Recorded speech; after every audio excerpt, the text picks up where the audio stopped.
Hello my dear students, welcome back to my YouTube channel. मेरे YouTube channel पर आप लोगों का बहुत बहुत स्वागत है। डियर स्टूडेंट्स, आज की क्लास में हम लोग यूजीसी नेट फर्स्ट पेपर के अनुसंधान अभिक्षमता वाले यूनिट के एमसीक्यू और पीवाईक्यू का हल जो है वो देखेंगे। यानी हम लोग देखेंगे कि कुछ महत्वपूर्ण जो प्रश्न हैं और कुछ महत्वपूर्ण प्रश्न जो पिछले एग्जाम में आए हुए हैं, तो उनका हम सॉल्यूशन भी देखेंगे और उनको हल भी करेंगे। ठीक है, तो इससे क्या होगा कि पिछली क्लास में मैंने आप लोगों को रिसर्च एप्टीट्यूड से 8-10 क्लासेस जो है करवाई थी, तो उसके माध्यम से आप देखिए कि कितने क्वेश्चन आप एग्जाम में कर पाते हैं या एग्जाम में उनसे संबंधित कौन कौन से क्वेश्चन आते हैं। तो चलिए देखा जाए कि रिसर्च एप्टीट्यूड यानी अनुसंधान अभिक्षमता से किस प्रकार के प्रश्न परीक्षा में आते हैं। ठीक है, और किस प्रकार के प्रश्न आ सकते हैं। ठीक, हाँ चलिए देखिए, जैसे देखिए कि इन प्रश्नों को आप जब देखेंगे तो आपको पता चलेगा कि इस प्रकार के प्रश्न नेट एग्जाम में रिसर्च से रिलेटेड आते हैं। तो उसी प्रकार से आपको अपनी तैयारी भी करनी और जो क्लासेस मैंने करवाई हैं उसका इम्पोर्टेंस भी आपको समझ में आएगा। ठीक, देखिए जैसे पहला क्वेश्चन देखिए,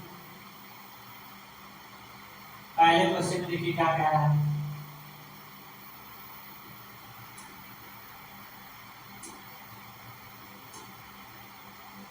पहले क्वेश्चन में कहा जा रहा है कि नीचे दो कथन दिए गए हैं, यानी नीचे दो स्टेटमेंट दिए गए हैं और नीचे दो कथन दिए गए हैं। इन कथनों को आपको पढ़ना है और फिर उसका उत्तर निष्कर्ष के आधार पर देना। पहला देखिए क्या दिया है कथन, स्टेटमेंट 1 कि सामाजिक विज्ञान शोध में परिमाणात्मक विषय वस्तु विश्लेषण एक बहुत पारदर्शी शोध विधि। यानी पहला कथन ये हो गया, किसके बारे में दिया गया है आपको, परिमाणात्मक रिसर्च। परिमाणात्मक का मतलब क्वांटिटेटिव। मैंने आप लोगों को दो प्रकार का रिसर्च बताया था कि क्वालिटेटिव और क्वांटिटेटिव। ये दिया गया है किसके बारे में, परिमाणात्मक, क्वांटिटेटिव। ठीक है, तो कह रहा है सामाजिक विज्ञान शोध में परिमाणात्मक विषय वस्तु विश्लेषण एक बहुत पारदर्शी शोध विधि है। सामाजिक विज्ञान से संबंधित जो रिसर्च किया जाता है उसमें जो है परिमाणात्मक शोध विधि जो है बहुत पारदर्शी होती है। दूसरा स्टेटमेंट देखिए क्या दिया गया है कि परिमाणात्मक विषय वस्तु विश्लेषण प्रायः एक बाधक विधि के रूप में संदर्भित होता है। ठीक है, दो स्टेटमेंट दिए गए हैं। तो अब इससे संबंधित जो नीचे आपको निष्कर्ष दिए गए हैं, तो इन निष्कर्षों में से आपको देखना है कि कौन कौन सा सही होगा। जैसे देखिए, जब हम ये दोनों स्टेटमेंट को देखते हैं तो हमको देखने से ही पता चल जाता है। जब मैंने आप लोगों को परिमाणात्मक शोध विधि के बारे में बताया था, उसमें कहा था मैंने यह जो है किसी भी शोध में बहुत क्या होती है, बहुत पारदर्शी होती है। ठीक है, पहला देखिए क्या दिया है, सामाजिक विज्ञान शोध में परिमाणात्मक विषय वस्तु विश्लेषण एक बहुत पारदर्शी विधि। ये क्या हो जाएगा, सही। दूसरा कथन देखिए, ये बाधक विधि जो लिख दिया है इसी की वजह से क्या हो जा रहा है, ये गलत हो रहा है। तो हमारा देखिए उत्तर क्या होगा, देखिए इसका डिस्कस कर लेते हैं। जैसे देखिए पहला क्या दिया है कि कथन एक और कथन दोनों सही हैं। ठीक है, तो क्या हो जाएगा, गलत। तो देखिए कहा जा रहा है कि कथन एक और दो दोनों गलत हैं, ये भी गलत हो जाएगा, दोनों गलत नहीं है। तो देखिए ऑप्शन सी में क्या कह रहा है कि कथन 1 सही है लेकिन कथन 2 गलत है। देखिए इसमें क्या होगा, ये सही होगा। क्यों, क्योंकि कथन यानी स्टेटमेंट 1 जो है राइट है। देखिए डी ऑप्शन दे रहा है कथन 1 गलत है लेकिन कथन 2 सही है। यानी हमारा राइट आंसर क्या होगा, सी। यानी जो सी है वो आंसर। अब इसका देखिए एक्सप्लेनेशन देख लेते हैं। एक्सप्लेनेशन देखिए, मैंने पढ़ाते समय आपको बताया था कि सामाजिक विज्ञान शोध में परिमाणात्मक विश्लेषण एक बहुत पारदर्शी शोध विधि है। पारदर्शी अनुसंधान विधि सामग्री विश्लेषण, डाटा विश्लेषण के लिए एक व्यवस्थित दृष्टिकोण प्रदान करके अनुसंधान में पारदर्शिता की अनुमति दे। ठीक है, यही आपका पहला स्टेटमेंट दिया, जिसे अन्य शोधकर्ता दोहरा सकते हैं। यानी ये इतना पारदर्शी होता है कि बाद में किसी के रिसर्च को दूसरे लोग जो रिसर्च करना चाहते हैं इसी के आधार पर अपने रिसर्च में उसका उपयोग कर सकते हैं। परिमाणात्मक विषय वस्तु विश्लेषण प्रायः एक शोध विधि के रूप में संदर्भित होता है। इसमें पाठ्य, दृश्य या श्रवण सामग्री की विशेषताओं को व्यवस्थित रूप से वर्गीकृत किया जाता है। संचार के क्षेत्र में व्यापक रूप से प्रयुक्त होने के साथ साथ इसकी अन्य क्षेत्रों में भी उपयोगिता, यानी देखिए बहुत उपयोगी है और यह बाधक नहीं है, जिससे हमको क्या पता चलता है, सामग्री विश्लेषण का केंद्र कोडिंग की प्रक्रिया। तो हम देखेंगे कि इसमें निष्कर्ष हमारा निकलेगा कथन 1 सत्य है, कथन 2। ठीक, आंसर क्या हो जाएगा? सी। आइए चलिए देखते हैं दूसरा प्रश्न। दूसरा प्रश्न देखिए, जो मैंने आप लोगों को देखिए डाटा एनालिसिस से संबंधित जो सॉफ्टवेयर के बारे में पढ़ाया था। देखिए एक क्लास में मैंने आप लोगों को डाटाबेस मैनेजमेंट सिस्टम, ठीक है, आपको बताया था मैंने। तो उसमें देखिए मैंने कुछ सॉफ्टवेयर का नाम बताया। जैसे देखिए दूसरा प्रश्न उसी से रिलेटेड है। किसी शोध अध्ययन में जनित आंकड़ों के सांख्यिकी विश्लेषण के लिए उपयोगी सॉफ्टवेयर की पहचान। यानी कोई भी हमारे पास डाटा है, आंकड़ा है, उसका जब सांख्यिकी विश्लेषण करते हैं, स्टैटिस्टिकल एनालिसिस जब किया जाता है, तब उसमें कौन कौन से सॉफ्टवेयर का उपयोग किया जाता है। तो देखिए यहाँ आपको दिया गया है SPSS, ऑथेंटिकेट, मिनिटेप और आर। तो जब आप उस क्लास को ध्यान से देखे होंगे या फिर देखेंगे तो आपको पता चलेगा कि डाटा एनालिसिस सॉफ्टवेयर में देखिए SPSS है, मिनिटैब है और आर। ऑथेंटिकेट नहीं, क्यों? क्योंकि मैंने आप लोगों को बताया था कि ऑथेंटिकेट का प्रयोग कहाँ किया जाता है? साहित्यिक चोरी का प्रयोग कहाँ किया जाता है? साहित्यिक चोरी, यानी जिसको इंग्लिश में कहते हैं प्लेजरिज्म। एक इसका उपयोग होता है और इसी के साथ एक और सॉफ्टवेयर है जिसका नाम है कॉग्निटिव। ठीक है, यानी ये दोनों सॉफ्टवेयर जो हैं कहाँ प्रयोग किए जाते हैं? साहित्यिक चोरी को रोकने के लिए, यानी ऑथेंटिकेट और कॉग्निटिव जो है दोनों प्रयोग किए जाते हैं साहित्यिक चोरी। तो हमारा देखिए आंसर क्या हो जाएगा? देखिए आंसर क्या होगा? A, B and C। नहीं, ये नहीं होगा, यानी A, B and C नहीं होगा। इसका मतलब जिसमें जिसमें B रहेगा वो हमारा आंसर नहीं होगा। यानी जो ऑप्शन दिए हैं उसमें से हम B वाले आप जो है ऑप्शन को एलिमिनेट कर देंगे। जैसे देखिए इसमें भी है, ये नहीं होगा, इसमें भी है, ये नहीं होगा, इसमें भी है, ये नहीं, यानी हमारा राइट आंसर क्या होगा? सी। ठीक है, चलिए तो इस प्रकार अब देखिए इसका एक्सप्लेनेशन भी मैंने आप लोगों को पढ़ाते समय बता दिया था, तो इसका एक्सप्लेनेशन भी देख लीजिए।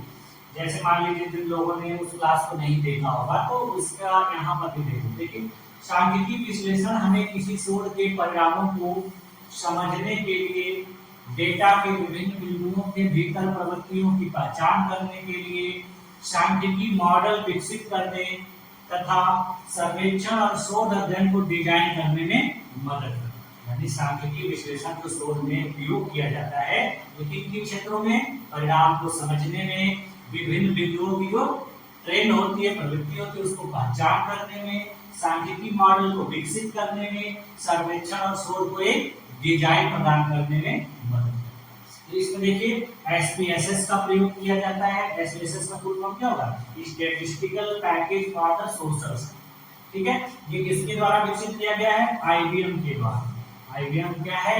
एक बहुत बड़ी कंपनी है सॉफ्टवेयर की जिसके द्वारा इसका विकास किया। उसके बाद देखिए मिनिटैब भी देखिए मिनिटैब के द्वारा विकसित किया गया है, ये भी इसमें उपयोग किया जाता है। आर रॉस डिहाका और रॉबर्ट जेंटलमैन द्वारा विकसित किया गया। ठीक है, टाटा स्टार्टअप द्वारा विकसित तथा माइक्रोसॉफ्ट एक्सेल, माइक्रोसॉफ्ट ऑफिस द्वारा विकसित सांख्यिकीय विश्लेषण सॉफ्टवेयर, यानी इतने जो सॉफ्टवेयर हैं वो जो है सांख्यिकीय विश्लेषण में उपयोग किए। SPSS, Minitab, R, Stata, Microsoft, इतने सॉफ्टवेयर का उपयोग हम लोग डाटा विश्लेषण में। ऑथेंटिकेट का उपयोग कहाँ किया जाता है? साहित्यिक चोरी का पता। तो हमारा ऑप्शन हो जाएगा सी। ठीक, आइए अगला क्वेश्चन देखते हैं। क्वेश्चन नंबर 3 देखिए, ये जो क्वेश्चन है आपको मैंने जो आपको बताया था कि रिसर्च में प्रयुक्त की जाने वाली महत्वपूर्ण संक्षिप्तियां, जिसमें मैंने आप लोगों को बताया था वाइड, एंड, है ना। तो इस तरह से जो बहुत सारे संक्षिप्त शब्द हैं उनका क्या किस रूप में उपयोग किया जाता है। देखिए क्या लिखा है कि निम्नलिखित में से कौन सा शब्द अकादमिक लेखन में प्रयुक्त देखिए, यानी वाइड जो शब्द है इसका उपयोग कहाँ किया जाता है, इसका सही प्रतिनिधित्व कौन सा इसमें से करना है। देखिए ऑप्शन ए दिया है अगेंस्ट, विरुद्ध, ऑप्शन बी दिया है विथ, चौड़ाई, ऑप्शन सी दिया है रेफर टू, संदर्भ, और ऑप्शन डी दिया है नेमली, नाम। तो जब आप लोग देखेंगे तो विरुद्ध इसका अर्थ नहीं होता है, यानी ये विरुद्ध के लिए प्रयोग नहीं होता है, विथ चौड़ाई के लिए प्रयोग नहीं होता है, किसके लिए प्रयोग होता है? संदर्भ के लिए प्रयोग होता है, नामता के लिए प्रयोग, यानी हमारा आंसर क्या होगा? सी। ठीक, इसका एक्सप्लेनेशन देख लेते हैं। संदर्भ शब्द अकादमिक लेखन में प्रयोग देखिए वाइड संक्षिप्त के अर्थ का सही प्रतिनिधित्व, यानी वाइड शब्द किसके लिए प्रयोग किया जाता है? रेफरेंस के लिए, संदर्भ के लिए, यानी संदर्भ के लिए हम इस शब्द का प्रयोग शॉर्ट। ठीक, आइए अगला क्वेश्चन देखिए। इसी प्रकार के क्वेश्चन देखिए आते हैं। ठीक है, बहुत से लोग रिसर्च के क्वेश्चंस को छोड़ देते हैं और कहते हैं कि समझ में नहीं आ रहा, बहुत कठिन प्रश्न है। तो कठिन नहीं रहता है, जब आप उसको ध्यान से करेंगे, पढ़े रहेंगे तो आराम से करेंगे। अब एक देखिए एक और संक्षिप्त शब्द से रिलेटेड क्वेश्चन है, ये भी एग्जाम में आया हुआ है। देखिए कह रहा है कि निम्नलिखित में से कौन सा शब्द अकादमिक लेखन में प्रयुक्त एंटी, एएनटी, संक्षिप्त के अर्थ का सही प्रतिनिधित्व, यानी एंटी नामक सूक्ष्म या संक्षिप्त शब्द का उपयोग रिसर्च में किसके लिए किया जाता? इसमें लिखा गया है, पहला ऑप्शन दिया है एनोनिमस यानी अनामक, बी बिफोर पहले, आफ्टर बाद में, एंड देखिए इसका इसके लिए क्या जाता है? पहले, यानी कहा जाता है कि इससे पहले भी ये चीजें की जा चुकी हैं, यानी इसके पहले ये चीजें बताई जा चुकी हैं, तो उसके लिए हम किसका प्रयोग कर लेते हैं? एंड। ठीक, आइए अगला क्वेश्चन देखते हैं। एंड शब्द का संक्षिप्त पहले होगा, यानी इसका प्रयोग अकादमिक लेखन में किया। ठीक, जब हम कोई रिसर्च पेपर लिखते हैं, कोई एकेडमिक पेपर लिखा जाता है, तो इसमें इसका उपयोग। और आगे देखिए अगला क्वेश्चन देखिए,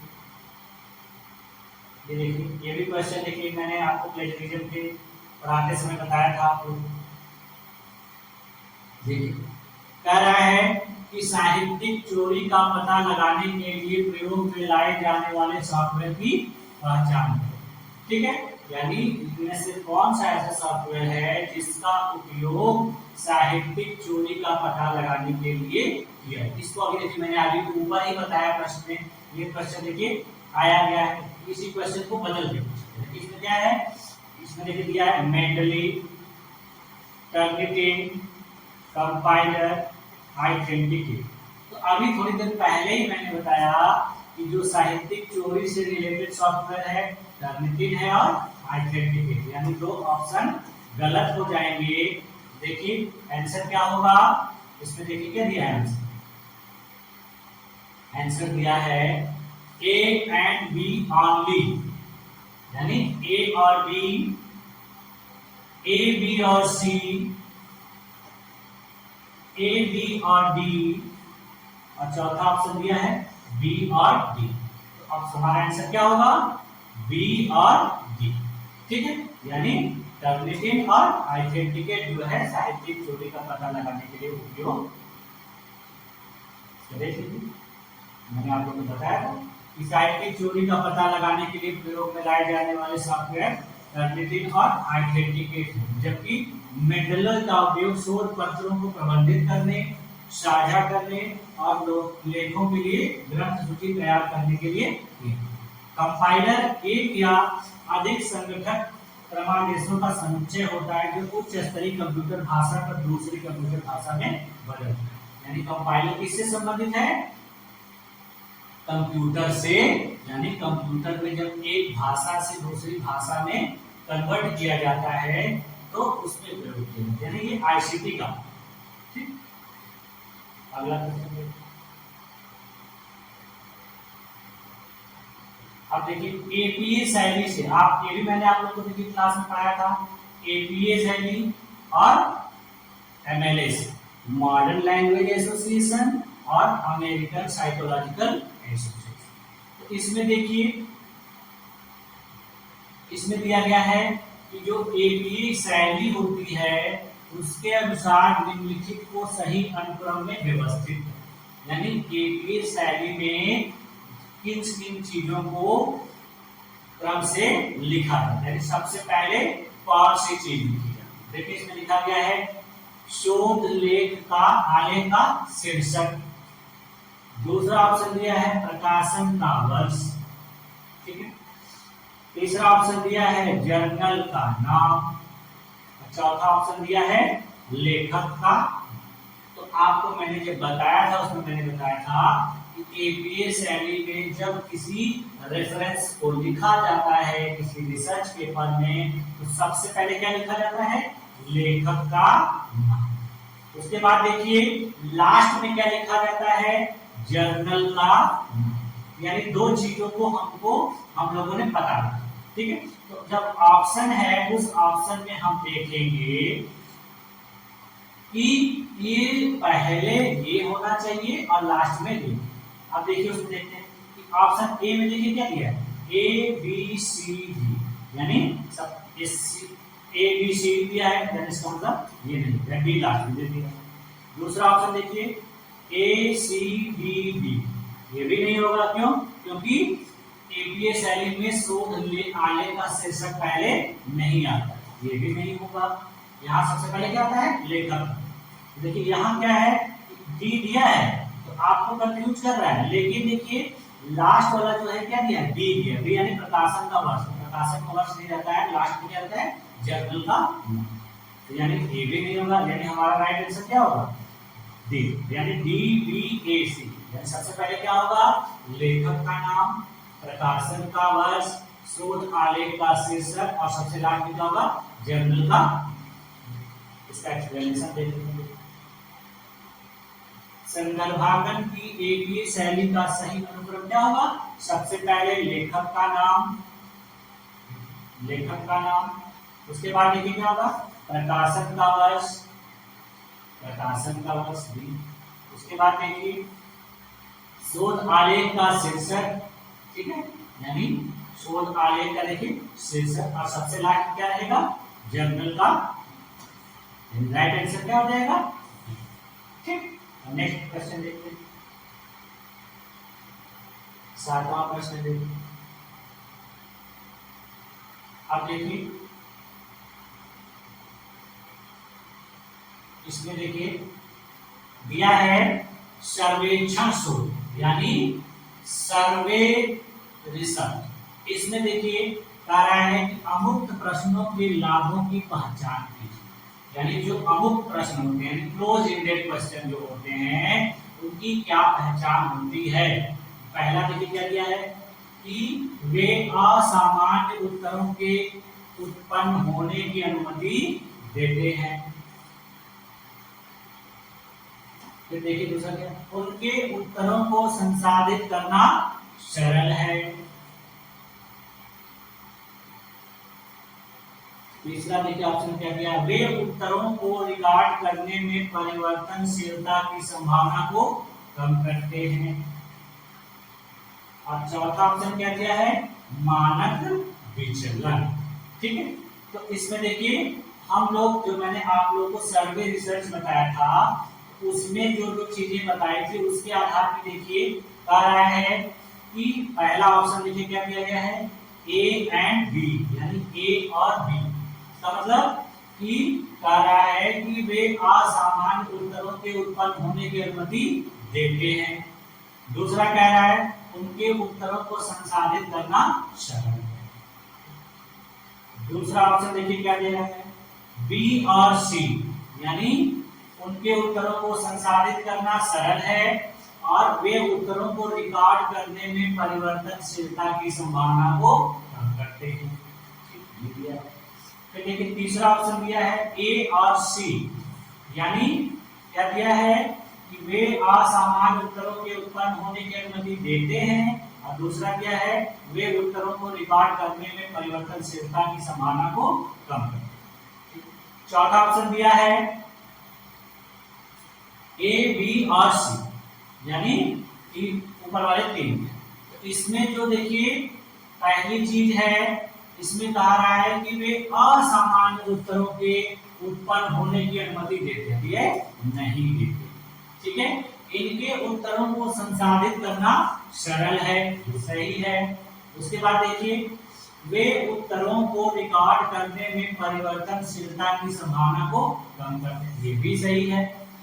ये देखिए मानक विचलन इसमें नहीं, यानी हमारा राइट आंसर क्या हो जाएगा, बी और सी, यानी जिस ऑप्शन में बी और सी दिया है वो हमारा राइट आंसर हो जाएगा।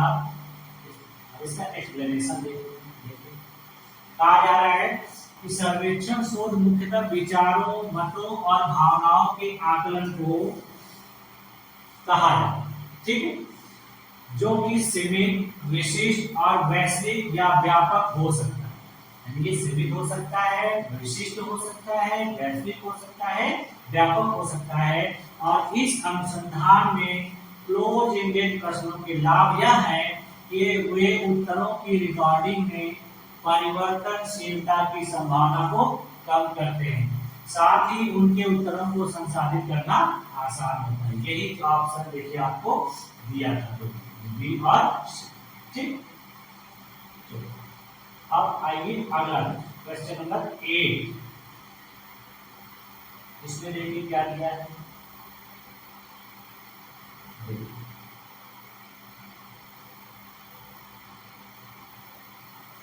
क्वेश्चन 8 क्या दिया है, विषय वस्तु विश्लेषण के लाभों की पहचान कीजिए। यानी कंटेंट एनालिसिस का क्या एडवांटेज है, क्या बेनिफिट है, ये हमको इस क्वेश्चन में बताना है। इसमें देखिए तीन ऑप्शन दिए हैं, ए बी और सी। हमको इसमें से बताना है कंटेंट एनालिसिस जो है वो किस प्रकार से लाभदायक है। ठीक, पहला लिखा क्या है, यह शोध की बहुत पारदर्शी विधि है। फिर दूसरा ऑप्शन देखिए क्या दिया है, इसे प्रायः एक अनुकूल दृष्टि से प्रच्छन्न विधि के रूप में प्रयोग के लिए संदर्भित किया जाता है। तीसरा ऑप्शन देखिए क्या दिया है, यह एक बहुत सुगम विधि। ठीक है, देखिए इसमें ऑप्शन हमारा क्या क्या दिया है, आंसर देखिए क्या क्या दिया है, आंसर देखिए क्या क्या दिया है, चार ऑप्शन है। ठीक है,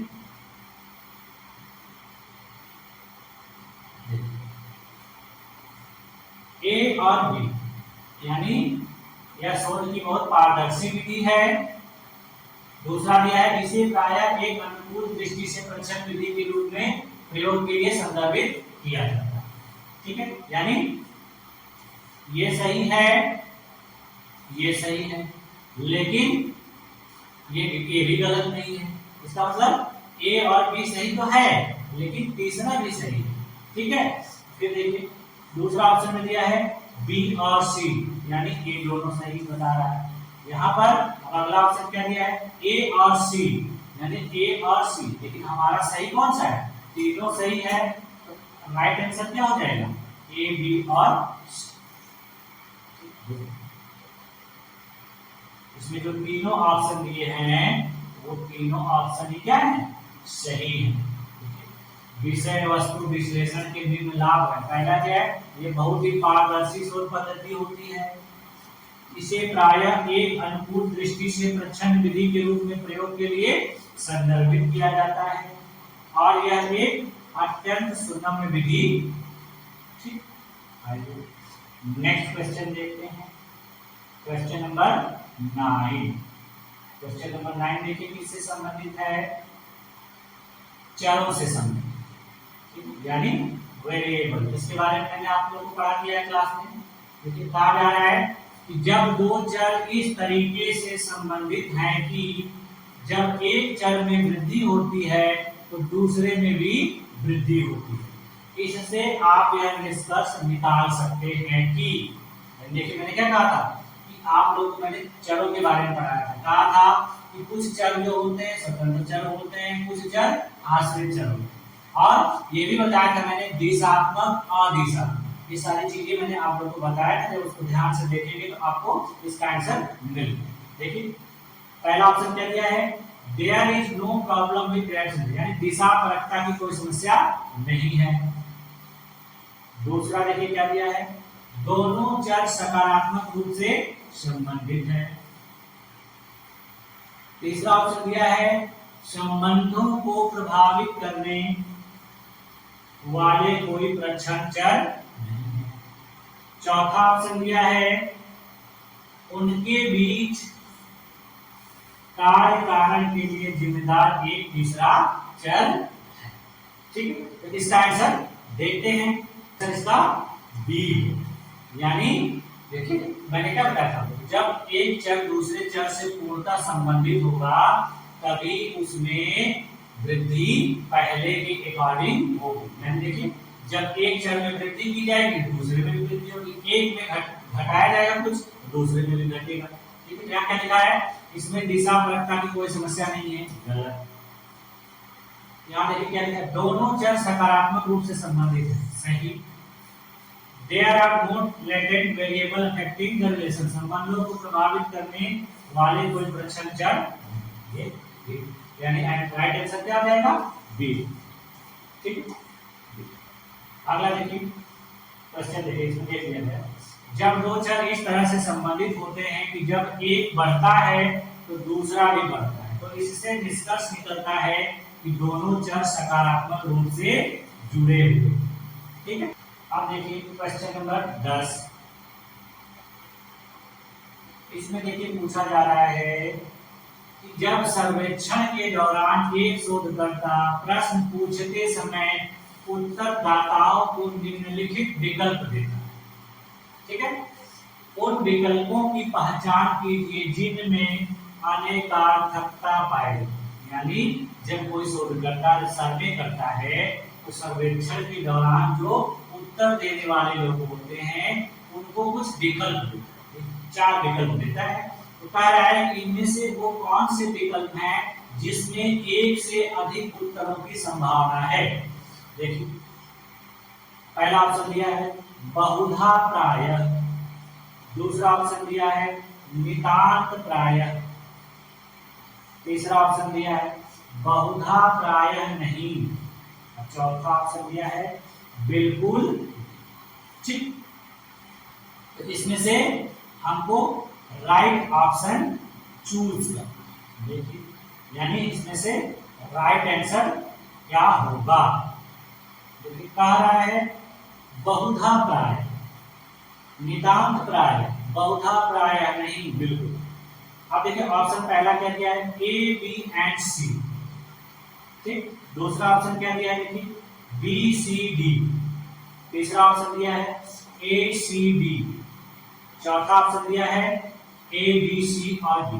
देखिए जहां जहां प्रायः लगा है वहां आपको देखने से खुद ही पता चल जाता है कि यहाँ पर एक से अधिक उत्तरों की संभावना है, यानी उत्तरों की अनेकार्थता है। और यहाँ देखिए कहा जा रहा है बिल्कुल नहीं, यानी यहाँ एकदम भी दोहराव की कोई गुंजाइश नहीं है। तो जिन जिन ऑप्शन में डी रहेगा वो ऑप्शन नहीं होंगे, यानी हमारा राइट आंसर क्या हो जाएगा? ठीक, चलिए एक्सप्लेनेशन देख लेते हैं। सर्वेक्षण करने के दौरान एक शोधकर्ता प्रश्न पूछते समय वो विकल्प देता है जिनमें अनेकार्थता पाई जाती है, जो निम्नलिखित क्या क्या है? बहुधा प्रायः, नितांत प्रायः, बहुधा प्रायः। तो यही 3 ऑप्शन हमारे ऊपर थे, चौथा ऑप्शन नहीं। तो राइट आंसर हो जाएगा हमारा ठीक है। आज की क्लास में बस इतना ही रखते हैं। नेक्स्ट क्लास में और भी प्रश्न मैं आप लोगों को करवाऊंगा।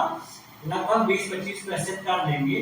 तो एक यूनिट से आप यदि 20-25 क्वेश्चन देख लेंगे, उसको आपको आइडिया मिल जाएगा कि आपको किस प्रकार से अपनी तैयारी करनी है और किन प्रकार के प्रश्नों को एकदम अच्छे से तैयार करके जाना है, जिससे आपका यूनिट 2 से संबंधित जो भी प्रश्न आएगा पेपर में, उसको आप अगर 5 प्रश्न आता है तो आप उसमें से 4 कर लेंगे आसानी से। कभी कभी क्या होगा कि 5 भी कर सकते हैं, एकदम खराब करेंगे तो भी 3 प्रश्न तो आप करेंगे। तो ये इस तरह से आपको पढ़ना है, इस तरह से प्रश्नों को तैयार। और जो क्लास मैंने करवाई है उसको जिम्मेदारी पूर्वक देख लीजिएगा, जिससे आपको बेनिफिट हो। ठीक है, तो आज की क्लास में बस इतना ही। इतने देर तक मेरे साथ बने रहने के लिए आप लोगों का बहुत बहुत धन्यवाद। मिलते हैं नेक्स्ट क्लास।